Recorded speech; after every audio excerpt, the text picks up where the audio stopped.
All right, here we go. It is Parx Sportsbook presents Stick to Hockey Live with Jason Myrtetus. Our special guest today will join us in just a moment. It'll be Scott Laughlin from the NHL Network on Sirius XM, NHL Network Radio. He does Morning Skate with Gord Stellick weekdays, and then also with Mike Johnston. So we'll get to Scott in just a second. Let me tell you about Parx because they're our great sponsor. Make sure you download the Parx Sportsbook app on your iPhone or Android or whatever you need to do. It's easy to use, easy to navigate. I got it open right now. I was just looking at the Columbus game tonight, and I'm going to pick a first period tie at plus 155, which is kind of lame. But new customers right now, if you sign up, you're going to get a $500 risk-free bet just for signing up, and no deposit required. So check it out. Follow Parx Sportsbook on Twitter at Parx Sportsbook, on Instagram, YouTube, Facebook, all the different social media platforms. Facebook, I did say that. I did. Yeah, I'm good. So it's going to be we'll give you some picks a little bit later in this episode as well. But let's get to the man right now. I haven't talked to him in a while. I hear him all the time, but I have not talked to him in a while. Oh, look at that. He's got a Metallica shirt on. That is good work. Scott Laughlin from the NHL Network Radio and the Morning Skate with Gord Stellick. Scott, how you doing? I'm doing well, Jason. I'm a little bit tired today just because of Metallica last night, second of two shows celebrating their 40th anniversary out there in San Francisco. So normally I'm up till about 1:30 in the morning Eastern time each and every night watching hockey. Of course, we don't have that at our disposal right now. So blame any fatigue I've got today during the course of our conversation on Metallica and James Hetfield. How about that? What, were you live streaming it?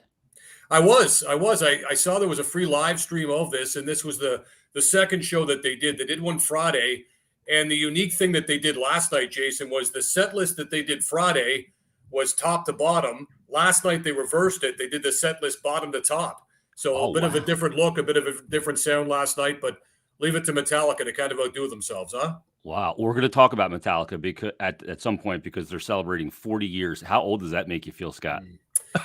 Pretty old, you know. I mean, I'm a Kiss fan too, Jason, right? Yeah. I'm a Kiss fan too. So I was with Kiss back in 1982. People will say, well, what about the Destroyer run, you know? And I'm thinking, well, I didn't really latch on to about Creatures of the Night circa 1982.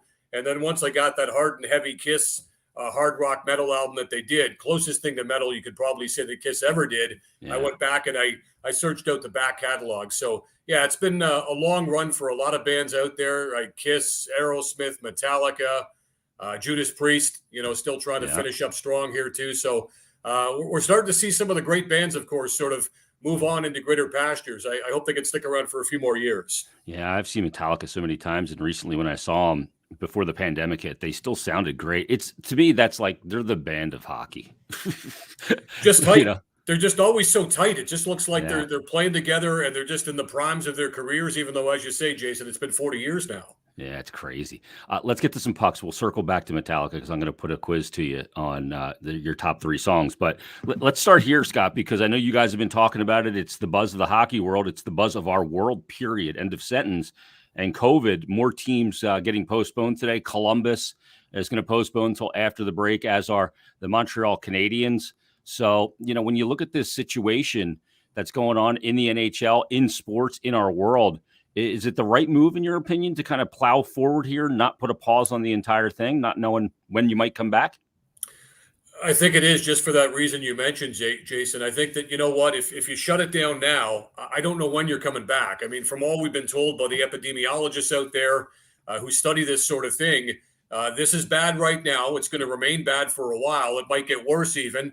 I just fear that if you shut it down, Jason, that, you know, I think we'd wonder when the lights might come back on again. Yeah. So, you know, if you've got to reschedule games or shut down this team for a week or shut down that team for a week, I think that's all well and good. You know, take the safety precautions. I don't want to see them or hear them shut down the league entirely. Yeah. Again, that's still an option, I guess, that may present itself here. I'd prefer for the time being to kind of plow through here a little bit. Let's try to reschedule the games probably during the Olympic break when they obviously would have been busy with the Beijing games. That's not going to happen, I don't think. So I think from my perspective, just try to push your way through it. If you have to reschedule, you reschedule. But I'm just fearful that if you do shut it down, I'm not quite certain when we're going to come back again. And if it's shut down for a period of time, training facilities not open, then you're going to have some sort of training camp for players to get back in shape. There's a lot of logistics. Scott, you just alluded to the Olympics in Beijing. Is this a situation where they're just waiting for the players to make that decision, which seems to be obvious at this point because, Gary Bettman and, the NHL executive offices and the owners agreed to let the players go. So they don't want to renege on the agreement, but they're kind of putting it in the players' hands to say, this is logical. You guys absolutely should not be going. Well, Bill Daley said recently in Florida, he said, look, if there's a material change to the schedule, we're going to have no recourse but to shut it down and not go to the Olympics. So I think we've seen a material change to the schedule, right? We've had too many teams get shut down here. There have been too many cases. So I think that gives the league the wherewithal to jump on this and suggest to the players, you know what, guys, you might want to think twice about this. Quite frankly, Jason, look, before this past weekend where the cases went up and up and up and more teams got shut down and more games got rescheduled, quite frankly, I was of the belief they're not going to go anyway. Just because we started to hear that, if a Connor McDavid or a Patrick Kane might test positive while in Beijing, they've got a quarantine for 3, 4, 5 weeks in another country on another continent. I can't see how the players would be up to that. I certainly wouldn't think that the teams would be up for that. Could you imagine Connor McDavid, semifinals of the Olympics, he tests positive. They play the gold medal game. The Olympics are over. Back in North America, the NHL schedules started up again, and there's Connor McDavid at some testing center in Beijing, China. That's not good for anybody. I don't think the players would even be up for it. So I had my doubts, serious doubts as to whether or not they were up for it before this past weekend. And with more teams getting shut down and more games getting postponed, I think it's pretty clear right now we're probably a matter of minutes away from the NHL and the NHLPA coming out and saying officially, we're not going. We're going to try to make up the schedule here in North America during those 3 weeks where they otherwise would have been over in China. Yeah, and the word he used was unsettling with the situation, and that's a big word in this situation. But Steven Stamkos, Scott, actually, had a slightly different view because he's never gone to the Olympics. Right. And obviously, he's going to discuss it with his wife and his family and his employer, the team, the Tampa Bay Lightning. But he's in a slightly different situation, maybe willing to incur a little bit of that risk. He's also got 2 Stanley Cups sitting on his shelf at home. So that helps a little bit, doesn't it? It does. It does. And another thing I wondered about last week too, Jason, was what about the Russian players? Because remember years ago, Alexander Ovechkin came out and basically said, I'm going to the Olympics, whether the Players Association's behind me or not. I'm going to the Olympics. And I thought to myself, well, I wonder how Ted Leonsis feels about that. The guy that signs his checks, the guy that depends on him for weeks on end to carry the Washington Capitals at a very key point in time during the quote-unquote dog days of the NHL season. So I'd be interested to find out once it does become official, as we all expected it will, just exactly what the Russian players are thinking. Because we know another thing too, Jason, about the Russians. They're under more pressure perhaps than any other country to perform for their country at the Olympics, at the highest stage, go win us a gold medal, whether it's the Olympic athletes of Russia, as they were known in 2018, or the Russian Olympic Committee, like they're going to be known in Beijing coming up in February. There is a tremendous pull for Russian players to represent their country. We often used to make fun of Ovechkin because every time that they got knocked out in the first round of the playoffs, and usually it was at the hands of Sidney Crosby and the Pittsburgh Penguins, right up until 2018 when they broke through, and all of a sudden that debate ended. But we always used to make fun of Ovechkin because the very next day after getting knocked out of the playoffs, he'd be on the first flight over to Europe to represent his country at the World Hockey Championship. The pull was that great for him.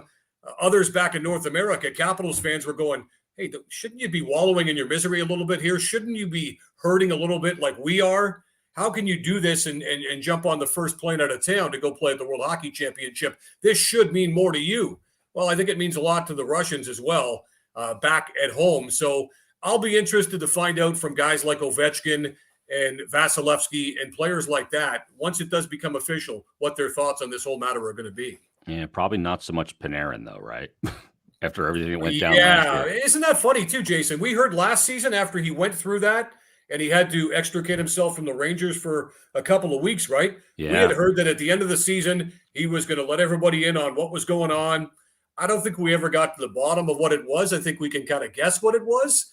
But he never came out and said, this is why I left the New York Rangers, and here's why we're going to carry on. We didn't get any reason for it, but again, it doesn't take a genius to add up 2 and 2 and get 4. Yeah, absolutely. Let's talk about the Rangers and let's talk about the Metropolitan Division, Scott, because the Rangers, they're a team that were making these steps. They had, it took place at the end of last year with ultimately the dismissal of Jeff Gorton and JD and John Davidson, and a team that was on the rise. And then they turned it over to Chris Drury and new head coach and Gerard Gallant.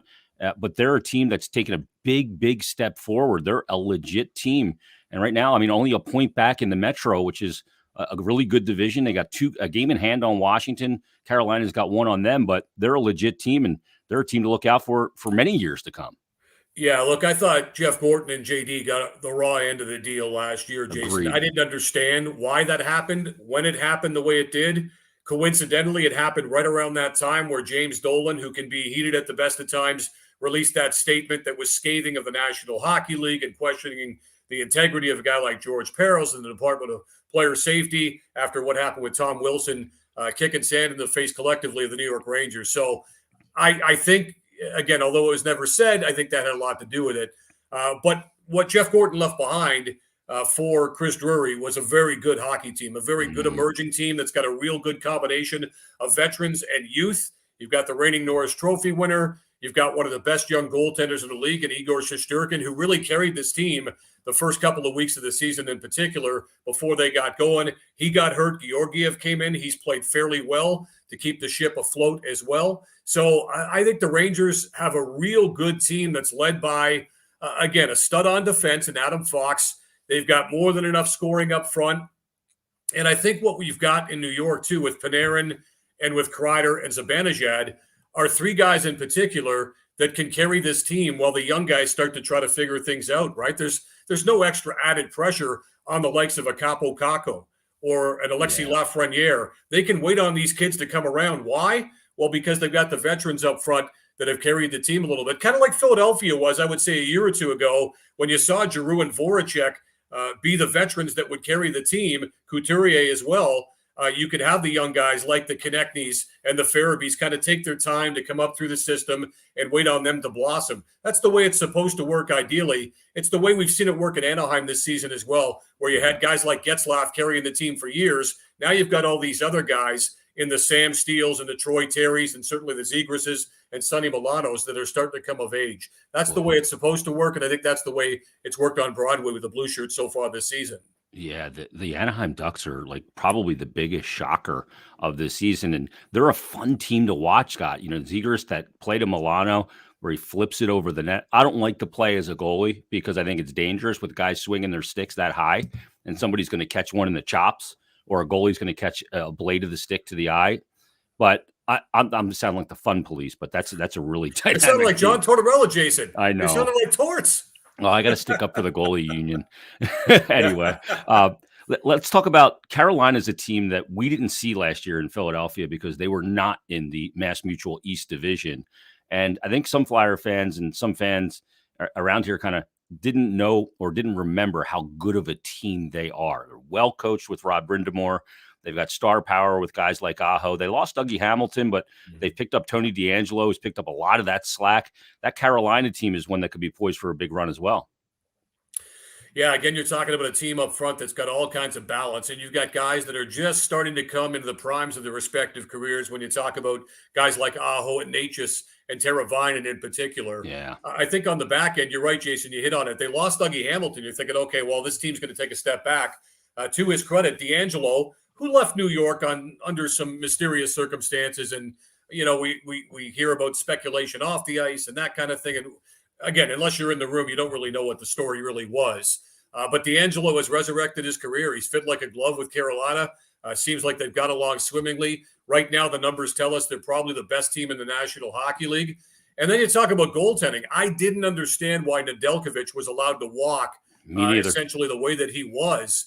Signs on in Detroit. I think he's made a world of difference for Steve Yzerman with the Red Wings this season. They've been a pretty good story as well in the Atlantic Division. But you got to give credit where it's due. They went out and they got Freddie Anderson. I got to tell you, Freddie Anderson was really good for the Leafs for many, many seasons. The criticism of Anderson, as it is with the rest of the Toronto Maple Leafs, is, well, you can't win a playoff series. You can't win a Game 7 in Boston where they failed not once but twice. Yeah. But so far this season, he's been one of the top goaltenders, and they haven't missed a beat with what they've got between the pipes. So I think you got to give Don Waddell credit, again, for losing what he lost, replacing what he's had to replace. And the guys that he brought in are more than getting the job done. And all the while, I mean, Flyers fans know about Rod Brindamore. Yeah. And you know what Rod's MO was? It was work ethic. It was heart. It was grit. It was soul. It was fight. That's exactly what he brings behind the bench for the Carolina Hurricanes. He's quickly turned out to be one of the top coaches in the National Hockey League. I think at some point he'll get paid more, because that's always been a talking point of Tom Dundon with Carolina as well.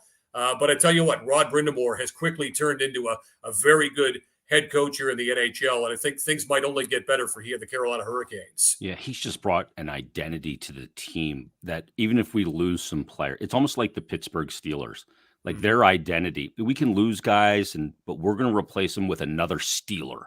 Like they're replacing guys with another Kane. It seems so identifiable to me. Let's talk about Washington, because we're going to see him here in Philadelphia, presumably. Everything's up in the air at this point, but presumably tomorrow night at Wells Fargo, as the Flyers will take on the Caps. Flyers beat them earlier this season in Washington, 2-1, real tight game. Alexander Ovechkin. I mean, Scott, I don't know if you can explain it. I can't explain it. At his age, 34, 35 years of age, he's got 22 goals. He's got 47 points, basically second in the National Hockey League behind McDavid and Draisaitl, who lead with 49. But there's just no signs of Ovi slowing down in any way, shape, or form. He's doing it again. And the guy, I mean, throws more hits than just about anybody. And we know about the one-timer and the scoring ability, the greatest scorer I've ever seen, in my opinion, that's ever put on skates. How's he keep doing this? Boy, I tell you, you could make the case this season, Jason, he might be the Hart Trophy winner right now. I agree. Of course, you could talk about Draisaitl and McDavid, and each one of them would be more than up for the task of hoisting that Hart Trophy. But you could really make the case for Alexander Ovechkin. He shows no signs of slowing down. In fact, I mean, I think we started this season going, well, is he going to get to 895? Is he going to get to 895? I don't know. And as the season's gone on, you're thinking the way he's playing, it might just be a matter of time. I mean, At this point, he has not hit the wall. He's far from hitting the wall. At this point, he's become a better playmaker, which is amazing to see all the assists that he's piled up, because for the longest time, you could have put him in some Cy Young conversations early on each and every NHL season. I think he's turned out to be a really good leader over the years, too. I mentioned this on the air recently, too, Jason. When you look at the way that we perceive Alexander Ovechkin now, as compared to where we perceived them to be before they won the Cup in 2018, it's like night and day. I mean, this guy, like I said, every time they get knocked out in the first round, the knives would come out, and this guy can't get it done. And, Crosby always beats him in every competition going back to the World Juniors circa 2005. And Crosby always gets the better of him. Well, they finally got the better of the Penguins. They finally went on to win the Stanley Cup. Now we perceive Ovechkin in an entirely different light. I think the personality that we used to see that was always sort of gruff and looked to be frustrated and upset now becomes that colorful personality that ends up celebrating Stanley Cups and water fountains and things like that, right? So I think the changing perception of Ovechkin with his personality and the way that we look at him now is certainly different, because he went on to win a Stanley Cup in 2018. As we know, if you win a Stanley Cup championship, if you win a championship, any sport, as they say, you can never take it away from that person. And all of a sudden, the criticisms and the critics that were out there suddenly get a lot quieter. And it looks pretty good in the business card to boot when you can win a Stanley Cup, that's for sure. Oh, yeah. And the way he celebrated on the ice, then obviously off the ice with that offseason, the tour of party, fans can identify with that, because that's how they react, right? He was emotional like a fan and just freaked out. And I thought it made him a lovable character. Before, he was maybe a bit tragic, you're right, before the Cup. And Crosby would always get the best of him. But let's go to Pittsburgh, because we've been talking about, reading about the demise of the Penguins for so long, right? And it's just not happening. This is a team on right now, just absolutely, they're a wagon right now. They've won 6 straight. They didn't have Crosby and Malkin to start the year. They lost Letang at points. They've lost Gensel. Doesn't matter. Team keeps winning.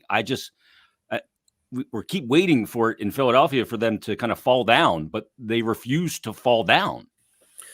You talked earlier about identity too, right? I mean, the Pittsburgh Penguins, and you talk about guys fitting like a glove, and the obvious case is the New England Patriots, right? We always talked about guys and that, guys drafted outside the first round that most football fans had never heard of. All of a sudden, guys step up and Ramondre Stevenson looks like Corey Dillon, when he's making Super Bowl runs back in the day. Stuff like that always happens with the Patriots. Seems like things happen with Pittsburgh too. They've established such an identity and such a culture. Remember when we used to say, like, well, who's Brian Rust? Where did Jake Gensel come from? Seemingly these guys come out of left field. Connor Sherry is putting up points playing with Sidney Crosby back in the day, right? So guys that they can plug in that just seemingly get around good players.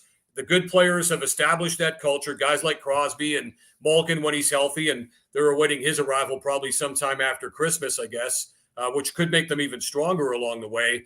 Look, I think Mike Sullivan is doing a great job. And, you could make the case for Rod Brindamore once again being the Jack Adams winner. I think you could make the case for Mike Sullivan, who will not be coaching Team USA at the Olympics, but he's coaching Pittsburgh perhaps into a playoff spot. And going back to the way that they started with the injuries and the COVID cases and the question marks about Tristan Jarry between the pipes.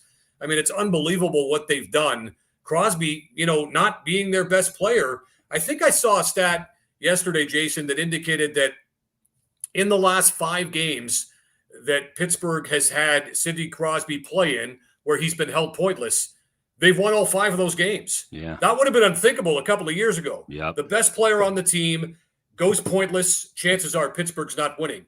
They've won the last 5 games that they've played in where Crosby's been held off the score sheet with no points. So that goes to speak of that culture. Evan Rodriguez steps up. Kasperi Kapanen gets a chance to play with number 87, and he looks like he's all of a sudden going to start scoring points. So somehow, some way, they find a way to get it done.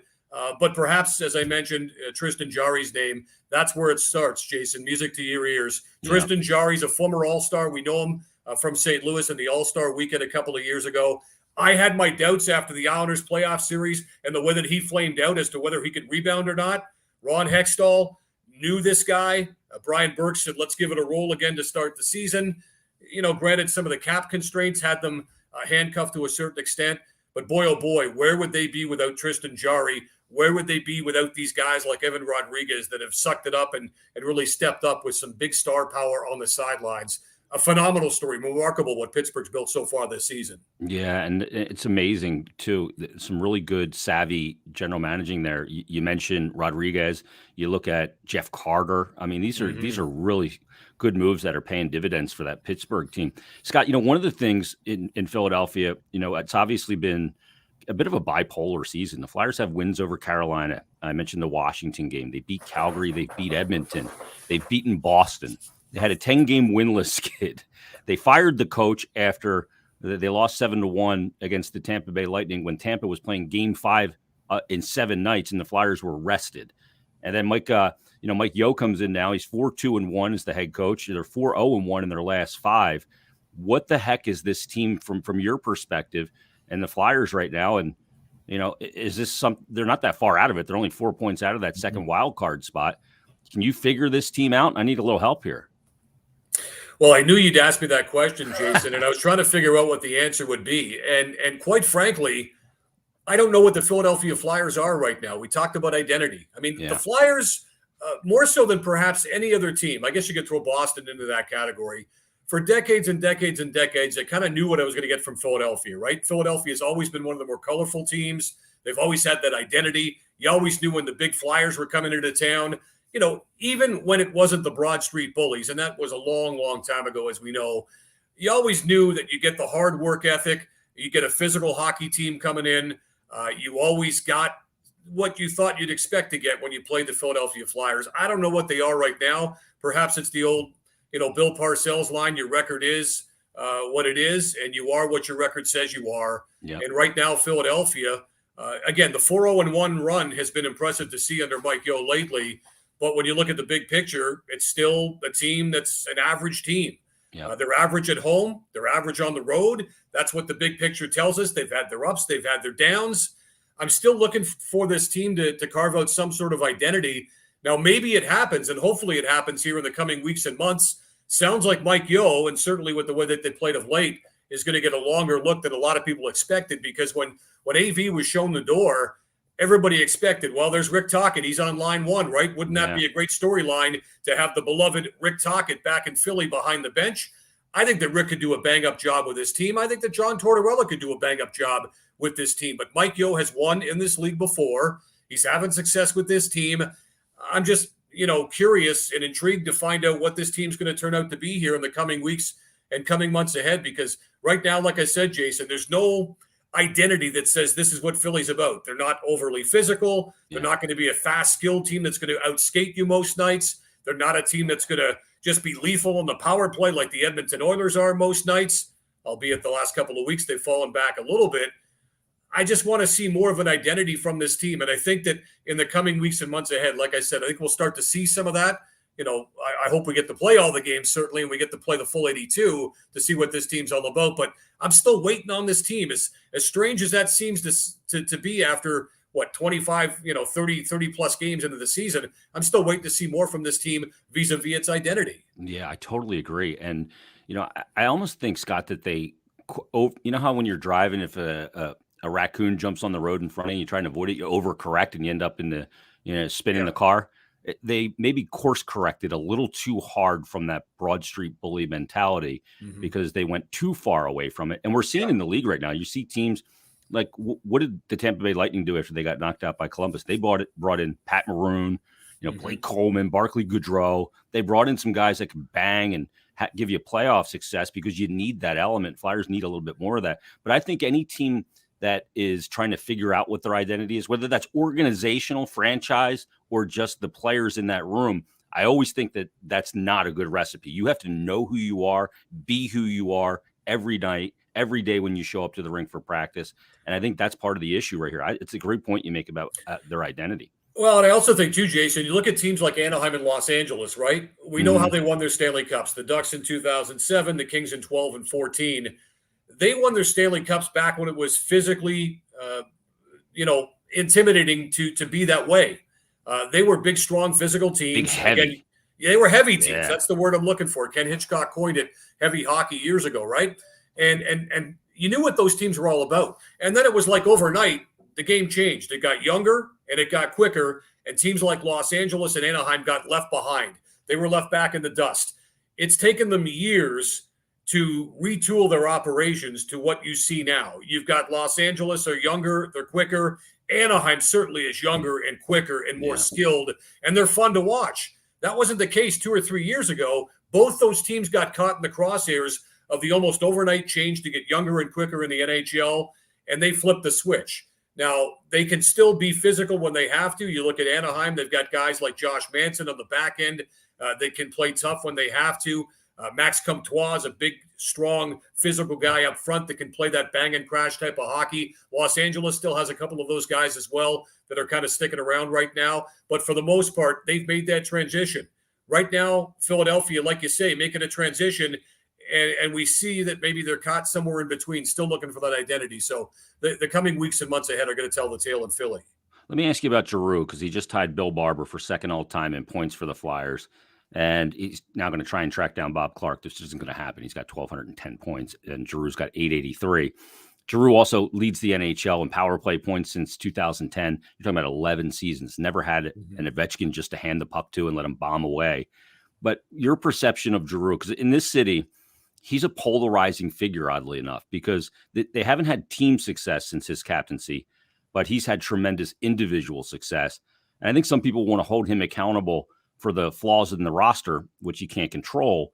But he's a guy that, a lot of the city believes he's way overrated. A lot of the city believes he's way underrated. That's where I am, that he's an underrated player. I think he's a great player, trying to drag his team as best he can night in and night out. And how's he perceived up there north of the border, and the way you look at Giroux and what he's accomplished as a player in this league? Yeah, having followed you on Twitter for years, Jason, I can see the back and forth that you sometimes have with fans out there, right? So he is a polarizing captain. There's no question about it. I agree with you. I think he's still a good player. I think he's proven that this season. I know there's a lot of talk that this could be it for him. And, I heard a couple of months ago people say, well, he played in Gatineau, which is in the Ottawa area, which is Ottawa's in Ontario, Gatineau's in Quebec, just across the river. Wouldn't it be something at a time in their development if Claude Giroux could go home, so to speak, and play for the Ottawa Senators, even though he is from Hearst, Ontario, played junior hockey sort of in that Ottawa-Gatineau area. That option would be open to him, no doubt, if in fact he can't re-up with the Flyers. And I guess until they extend him or what have you, then that speculation is always going to be out there. Look, I think he's been a star player in this league for quite some time. I also think there probably is something to the fact that, it was Giroux and it was Voracek and it was that sort of nucleus. Couturier had grown into that nucleus as well, where, again, the team success wasn't necessarily there. And you look at that nucleus as being a nucleus that can't come through. That doesn't necessarily mean he hasn't been a really good player for this franchise. And I think that's where I'm at. They haven't had the team success. I still think he's a productive player. He's not the player he once was. When you get into your early 30s, you just cannot be that same type of player. But he still is impactful. He still can influence a game. I think we've seen that again this season here. So I agree with you. I think the assessment being that he's a star player, but he was part of that nucleus that didn't necessarily get over the top or go on to expected heights. And I think some of that's held against him. But look, he's the type of guy that every other team in the NHL would want to have on their club. I think Philadelphia would be wise to keep him. But again, if the club doesn't make the playoffs, if they can't respond and work towards that identity that you and I spoke of moments ago, I think that all bets could be off, and they might look to retool this thing and strip it down even further. Yeah, maybe you send him to Colorado for a playoff run. He would fit in there. He would be a really good player on that team, but he wouldn't be the focal point. I imagine after all these years of captaincy, he's the longest tenured captain in Philadelphia and longest tenured athlete right now. Going to Colorado and being a hockey player and not having to be all those other things, because you got McKinnon, you got Makar, you have those, Landeskog. You can go there and just play hockey. I think Kadri's been outstanding too. Yeah, that would be liberating for him, I would imagine. Let's talk real quick about the Atlantic Division, because it's a fascinating division as well. The Leafs right now tied at the top of the division, and we know the Leafs are a team that can absolutely fill it up. They can beat you 7-4 night in and night out. The question, as you alluded to earlier, Scott, is playoffs. I mean, that question's not going to be answered for this season for quite some time. But this team looks a little bit better to me overall than some of these teams that stumbled in the playoffs. They've been really, really good, Jason. There's no getting around it. And again, critics and cynics will come out and say, who cares what you're doing now? Talk to me at game 83, and then we'll figure it all out from there. I understand that. I've always said, though, I mean, you've got to get there first. You still have to do the heavy lifting to put yourself into a position to accomplish good things at the most important time of the season. So they're doing what they have to do. I agree with you. I think some of the additions that they've made here the past couple of years are starting to really pay off. The Wayne train, as you guys know, in Philly can be a difference maker. Again, he's not the same player he once was when he played for the Flyers, but he's a role guy that can play up and down your line combinations up front. He still holds everybody accountable. He's still intimidating. He's still one of the toughest guys in the league when he wants to be, that's for sure, and when he has to be. I think that they've received a lot from veterans like Jason Spezza. Spezza's like that NBA player that you don't have to call a play for, but at the end of the night, you look up and he's got 14 points and 10 rebounds, and you go, this guy's contributed, and yet he was not a focal point. He wasn't supposed to be. He makes his own shots, and he finds a way to impact the game that way. So that's what Spezza's doing at this stage of his career. The big four, the guys that they pay all the money to up front, got off to a bit of a slow start, started to turn the corner, and they've been off and running ever since then. Defense is good. Morgan Riley's a very underrated defenseman. TJ Brody's a very quietly underrated type defenseman. Jake Muzzin's kind of fit like a glove. Their goaltending has been great. Jack Campbell's about ready to hear the cash registers go off in his ear, Jason, as he's going to hit it rich and get a big new contract, presumably from the Toronto Maple Leafs. So I think this team is better. Cynics will say again, talk to me in the playoffs. They haven't won a playoff series since 2004. And there's no way that you can change that until you get to the postseason. I still like Tampa to win the division, though. With the way that Tampa has played here, especially the last couple of weeks, Jason, knowing they've been without Kucherov and Braden Point, arguably their two best forwards. I don't really think there's even much of an argument now. No. Stamkos has done his part, but those are the most impactful forwards that they've had. They've been without Kucherov for a couple of months. They've been without Braden Point for a long time now, too. Those guys are about ready to come back in. And you look up and all the while, they're right there battling for top spots still, too. So I still like Tampa Bay to win the division. I probably have Toronto finishing second. and I've got Florida having enough to hang on for third spot in the Atlantic Division. We've seen that there are some holes here with the Florida Panthers lately that have seen them drop a couple of games. And, we know that the transition was something that went seamlessly from Joel Quenneville, the way that he left, and Andrew Burnett comes on as the interim head coach and has done a bang-up job as well. But maybe, again, we're starting to see some holes there with the Florida Panthers. I think it's going to be Tampa Bay, Toronto, and Florida finishing 1, 2, 3 in the Atlantic Division.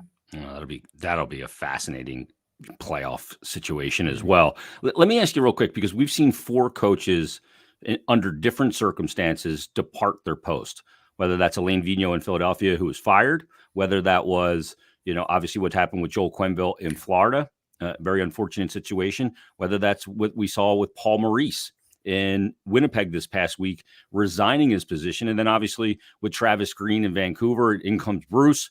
Oh, ho-hum, just go 6-0 to start. That's Gabby for you. That's what he does. And that team will find offense with him on the bench. There's no doubt about it. But I was on TSN radio on 1290, and they asked me, why are the Flyers always changing coaches? And I said, well, it's not really a Flyer question. It's an NHL question. I said, because it works. Why does it work? Yeah, that's a good question. There's no doubt. And I know you've been a hockey fan for a long time, Jason, too. I mean, the push to change coaches is much more rapid than it used to be, right? Yeah. Coaches would be given a little bit more leash, I think, back in the old days to kind of work their way out of it. You get a couple of years. Now it's like if it's not working after a year, you could be gone, right? So I think the pressure to win, and this maybe speaks towards line combinations too, right? You and I watched hockey back in the day when lines would stay together for weeks and months at a time. You wanted to develop that chemistry and give it time to see Bobby Clark and Bill Barber and Reggie Leach. I know that's going back a ways, and we're kind of dating ourselves a little bit. But you would keep that line together because they go through their ups and downs, but more often than not, you knew what you get. Now it seems like coaches are a little bit more impatient because they have to be. The pressure to win is immense, whether it's social media, whether it's all the money that is around the game these days, whatever the case may be. The pressure to win is immense. And if you're not getting the job done and you go through an 8-game winless streak, all of a sudden the hounds start to howl a little bit. You go through an 8-game winless streak back in the day and you go, all right, you know what, give it a few more weeks. I'm sure things will get turned around. Now there's so much more of an impetus to win. Like I looked at Paul Maurice and I said to Mike Johnson when this broke on Friday morning, right around 10:30 a.m. Eastern time, I said, I can't imagine that this is hockey related. I mean, there's still a couple of games over 500. They're right there in the mix in the Central Division. I know they've been averaged the last couple of weeks at 4-5-1. I can't see this as hockey related.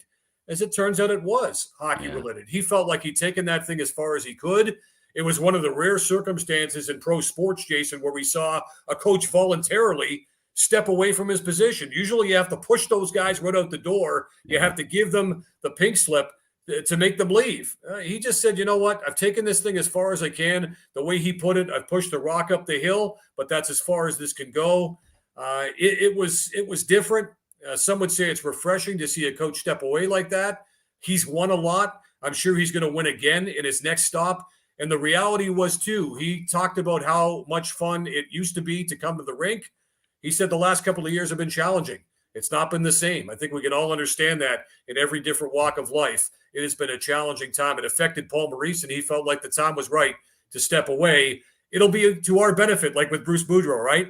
We enjoyed talking with Bruce about hockey, and he was an NHL Network guy, and he was on the air with us every week, and he had different radio hits that he do in and around North America. That'll be what happens with Paul Maurice, too. He'll be at Rogers Sportsnet or TSN. Hopefully we can convince him to join us in Bruce's slot on NHL Morning Skate every Thursday morning and reap the benefits of a real great communicator and hockey guy. But he'll be back, I think. He'll be better for this at his next stop, wherever that might be. Yeah, 8 years in Winnipeg. He certainly defied the odds with that tenure. And you're right. When he makes himself available, there's going to be teams lining up to get him because he's a damn good coach. And I totally respect that he did he knew the team maybe needed a new messenger. And I respect a guy that does that. I really do. Scott, let me ask you, at NHL Network Radio, you did the afternoon show forever, the power play. Mm-hmm. Now you're doing morning drive. How are you getting up in the morning? Is it tough? Oh, it is. It's tough. I'm not going to kid you. I used to work with a guy at something we call The Team, which is an ill-fated attempt at a cross-Canada sports radio network. Jason, we lasted 16 months. We were going up basically against the Fans Radio Network in Canada. They had such a huge head start on us, and we lasted 16 months. So live and learn. You go from there. I learned back then that Canada, first and foremost, cares about hockey. That was the first thing I learned about. But no, how do I like it? It's great. I love the guys I work with. I don't like the fact that I sleep 5 hours on average every night. I feel like an NFL head coach. Yeah. Jason, I should be like Joe Gibbs used to be. I should have, a bed worked into my office, that kind of thing. But no, other than, getting the lack of sleep and staying up till 1:30 and having to get up at 5:30 every morning, sometimes 6:30 if my dog lets me sleep that long, it's been great. It's all about the people you work with, the people that make it fun and enjoyable to do are the guys that I work with, Gord and Tyler and Mike Lopa. It's been fun that way. Yeah, I wish I could get a little bit more sleep, but at the end of the day, Jason, right, we get up and we talk about hockey every day and we get paid for it. So that's a pretty good life, isn't it? Yeah, I always say that if I posted my job on Monster, there'd be a line out the door to get it. So it's funny you mentioned that too, because I used to do a lot of, in the field reporting and used to get down, when I'm doing what I'm doing now, it precludes me from getting down to the rink as much as I used to. But, back in the day, I'd be interviewing Matt Sundin in the Leafs dressing room. And I used to say to myself, Jason, there'd be about 1 million people across Canada that would want to be in my position right now, standing in front of the Toronto Maple Leafs captain with a microphone in his face. We're just lucky to do what we do. There's no question about it. Now, there's hard work and there's sacrifice that goes into it, Jason. Yep. You did it. I've done it. But we reap the benefits of it each and every day. Yeah, it's I love doing it. But when it comes time to get off the couch to go, it's still a job. You still want to stay on the couch sometimes. But, no doubt. Last thing for you, Scott, I appreciate your time so much. Love having you on. Let's talk about Metallica real quick because I messaged you before coming on today that I was going to get your top 3 Metallica songs in honor of the 40th anniversary of the band, and you got the shirt on. So let's go to Scott Laughlin's top 3 Metallica songs, the soundtrack to hockey. What do you got? I'll tell you what, I'll start at number 3 because you always have to build up, right? Casey Kasem used to start the top 10 at number 10. You never start at number 1. You take away all the drama. So this one might surprise you, Jason, right? Because when the Load record came out, remember all the heat Metallica were taking for cutting their hair and being quote unquote commercial. And look, that started with the Black Album, right? Let's not kid ourselves, right? Yeah. That kind of was a game changer, and that brought hard rock and metal almost into the mainstream, right? Where you and I, we liked it for years in advance. Now the public was getting a real good lay were of the invading our property. Yeah, absolutely. And I didn't mind the guys cutting their hair. We all have to change at some point, right? So this will surprise people. I love Until It Sleeps. Wow. I love First Until single It Sleeps. from that album. Yeah, first single off the record. And last night during their 40th anniversary show, the second one, of course, they did in San Fran, they played Bleeding Me, which I thought was great, too. That's a great track off of Load. King Nothin's a great track off that record as well. But I like Until It Sleeps. I like the video. I don't care that they cut their hair. To me, it's just a catchy tune. I know hardcore, deep cut album guys for Metallica will say, how could you go with that? It's my list, Jason. I'm going at number 3 with Until It Sleeps.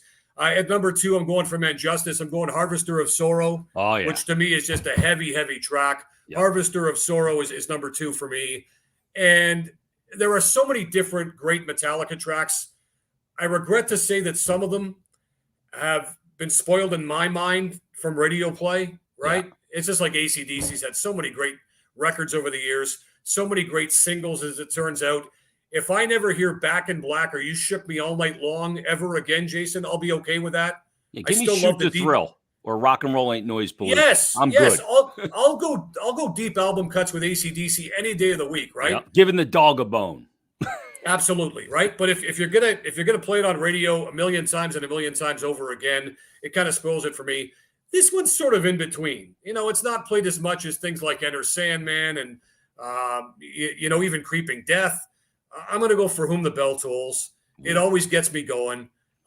In concert when they get into that, you got hey when the fists get up into the air. Yeah. To me, For Whom the Bell Tolls always seems to be fresh to me, Jason. It always sounds like the first time I've heard it, and that's the true testament, I think, of a great song. Yeah, oddly enough, the song, the first song that got me into the band, a guy used to take me to Malvern Prep and drive me. A guy that also played hockey there, Matt Lannon, and that was the album that was out. Master wasn't even out yet. This is probably 84 as I'm going into 7th grade at Malvern Prep. And the first song that turned me on to him from that album was Escape, oddly enough. Wow. I love that song for some reason. It just resonated with me for some reason. I was already a metalhead at that point. I loved Ozzy and Kiss and everything else, but I love Bleeding Me. So I'm not as a huge fan of Until It Sleeps, but the breakdown section in Bleeding Me, where the guitars are, that's just a great part of that song. And Justice is my favorite album, oddly enough. I love Master. I love Ride the Lightning, but and Justice for All with Harvester, and I love Blackened, and Dyer's Eve is just incredible. I'm gonna show you something here. This is a little show and tell, actually. Okay, this is a Ghoul book that Kirk Hammett released years ago. As you know, Kirk Hammett is into ghouls. He likes ghouls and goblins and horror, things like that, right? So a listener of our program, Mark Paschke, shout out to Mark, he worked for and with Kirk. So he sent me basically a Metallica gift bag or gift basket, if you will. Now, in it was this shirt, a bunch of different tour shirts. I had a Motorhead shirt that he sent me because they toured with Metallica back in the day. I had a Ramones shirt back in the day because they played Lollapalooza back with Metallica back in 1996. He sent me a hockey puck, all these different Metallica things. And this is interesting because this is the Kirk Hammett collection. It's entitled Too Much Horror Business. And the greatest thing about this is that Mark managed to get Kirk to sign it to me. And this is what it says. You probably can't read it. And I think it's written with that gold pen. Yeah. And so it was here with a sheet that basically explains what it says. And it says, Scott, hockey, question mark, question mark, question mark. Surfing's where it's at, bro. And it's signed Kirk Hammett, 2015 at the bottom. So how about that, eh? Awesome. That's a great collector's item. I love it. Absolutely. Oh, man, that's awesome. Hey, Scott, thanks so much for doing this, man. Be well. Have a great holiday. I listen to you guys every morning, you and Gordy. A lot of times it's on demand because I'm up late too and I don't get up real early, but I listen to you guys on demand through the SiriusXM app. I appreciate your time as always. Be well, and we'll talk again soon. Excellent stuff, Jason. Thanks for having me. Anytime you need me, just reach out, my friend. Awesome. There he is, Scott Laughlin from the NHL Network Radio. Let me tell you about Parx and Parx Sportsbook because they present Stick to Hockey Live.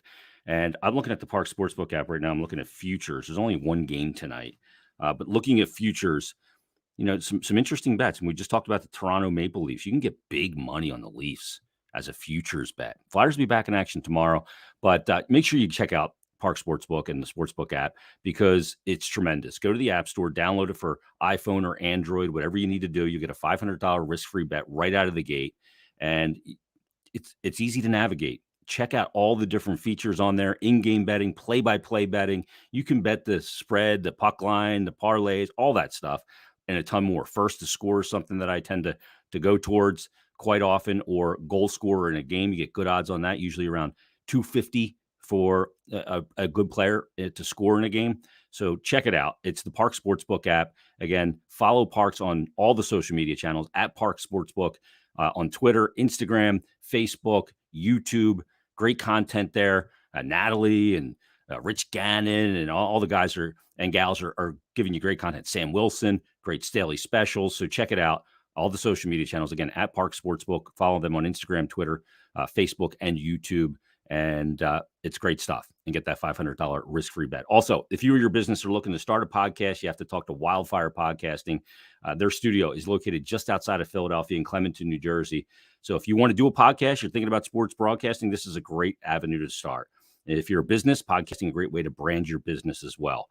Just give Jim an email, jim@wfgnj.com, or visit wildfirepodcast.com as well. All right, that's going to wrap this episode. Everybody, have a great day. We're back Thursday. Kevin Kurz from The Athletic, who covers the Islanders, will be our guest. So have a great day, and we'll talk to you on the next Parx Sportsbook Presents Stick to Hockey Live. Have a great day, everybody.